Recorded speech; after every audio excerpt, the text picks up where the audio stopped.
On December 31st, 2022, a 9-year-old boy's chopped up body was found in the Damanganga Canal in Gujarat.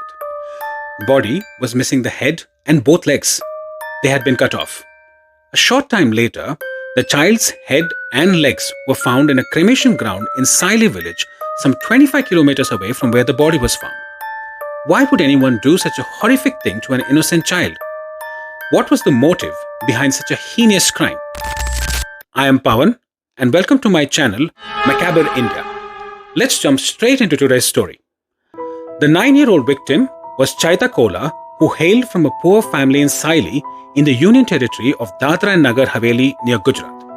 Having lost his mother at a very young age, he lived in a small house with his father Ganesh Kola, elder brother and his grandparents. His father was a sole breadwinner who made just enough money to feed the family and nothing more. Although the family was uneducated, Chaita loved going to school and never missed a day. He had a love for football and played regularly with the local kids. On December 29, 2022, the day of his disappearance, he was outside as usual in the afternoon, playing in the courtyard. His grandmother, Jali Ben, was home cooking. She was concerned when he did not return home at his usual time. Understandably, the whole family was in a state of full-blown panic by evening.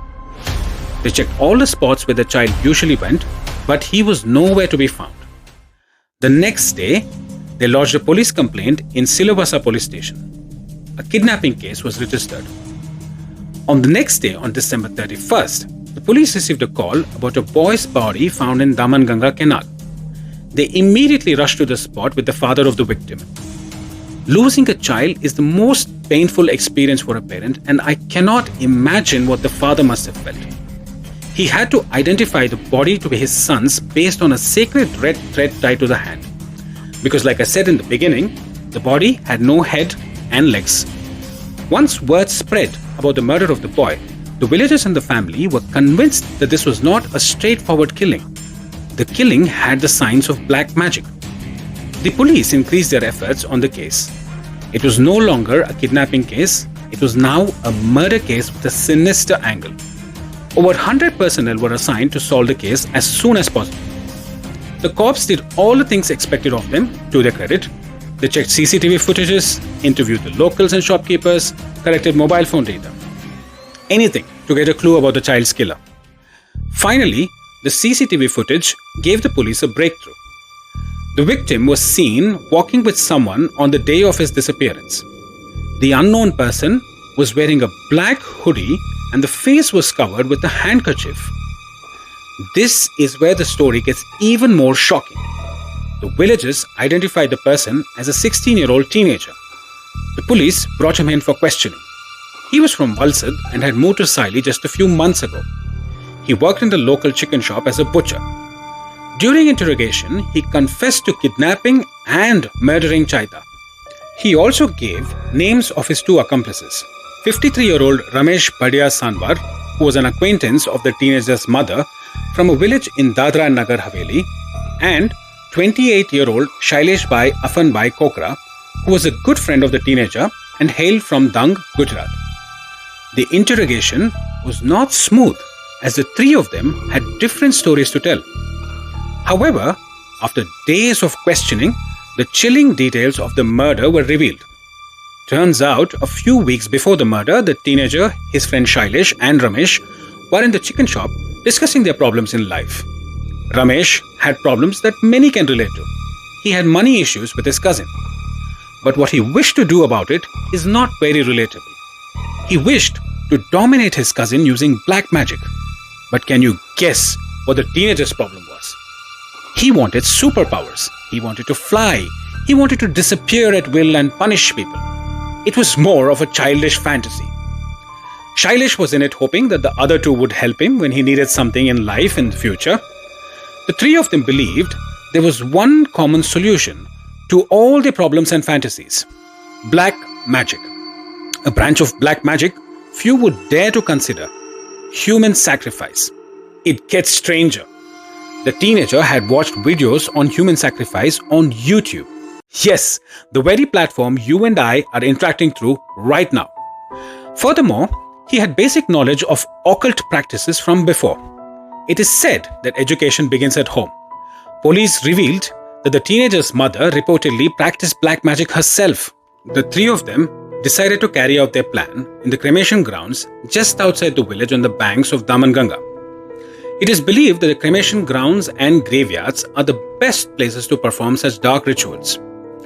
Over the next few days, they were busy in collecting the items needed for the sacrifice: a black cloth, turmeric, vermilion, and coal, to name a few. They also started looking for a candidate for their ritual. Their first attempt was on a young man, and they tried to perform the rituals on him. The young man, it seems, was not destined to die, and he managed to escape them. The trio realized they should abduct someone who they can overpower easily. Sadly, that was the beginning of the end for our 9-year-old victim. The teenager knew Chaita from the child's visits to the butcher shop. The child liked and trusted him since the teenager was always friendly and kind to him. He would even give the victim a few extra pieces of chicken every time the child visited.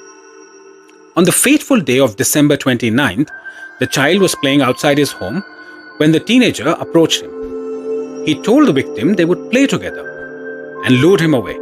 Of course, the boy trusted him and agreed to go with him. When the boys reached the cremation ground, Shailesh and Ramesh were already there waiting for them. This is when it gets really disturbing and sickening. It did not take much for the three of them to overpower the small boy. They gagged the child, tied his arms and legs, and proceeded with their rituals.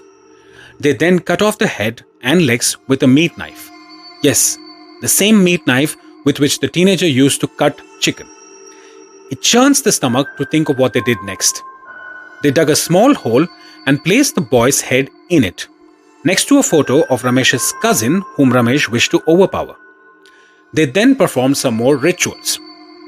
They threw the torso and arms in the canal next to the crematory ground. The head and legs were left in the crematory grounds, which the police would find later. Everything was completed within 2 hours, and the little boy's life was over too soon. How cold-blooded the killers are to have murdered the child, cut him up, and return home and pretend everything is normal. To me, even more shocking is that the mastermind behind this is a 16-year-old teenager. While the victim's family will never fully recover from this ghastly murder, the teenager will be free to live his life once he turns 18. The Indian juvenile system protects his identity as he is a minor. There will be no criminal record on his file. He is free to walk out and practice black magic again. Who knows if someone else is going to be a sacrifice, and that thought is sickening. But what motivated these people is so primitive and seems unimaginable in today's day and time. On the one hand, India is the face of IT, tourism, pioneers in space exploration, a global economy, and a force to be reckoned with. On the other hand, we have a country where black magic and witchcraft is still practiced and believed in. These people truly believed sacrificing a human life would get them monetary benefits and superpowers. Well, that's today's story. Let me know in the comment box below what you thought about it. And if you like this video, please drop a like. I'll see you next time.